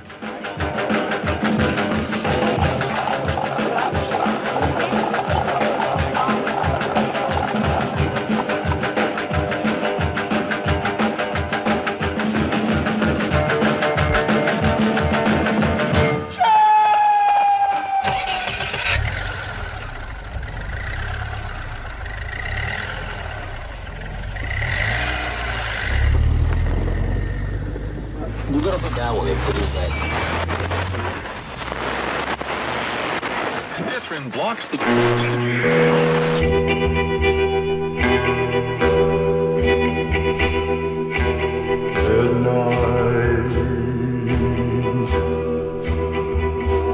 In the rain, I'll not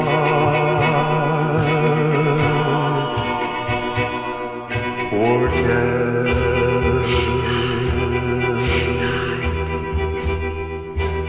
For I recall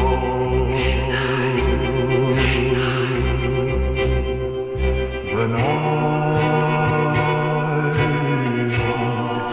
when we first met.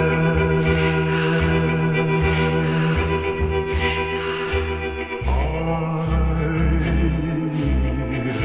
still remember your face,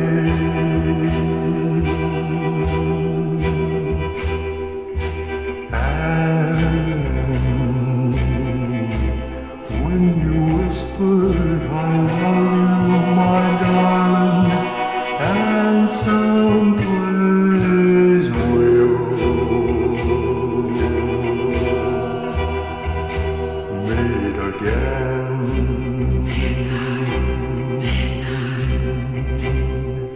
At midnight in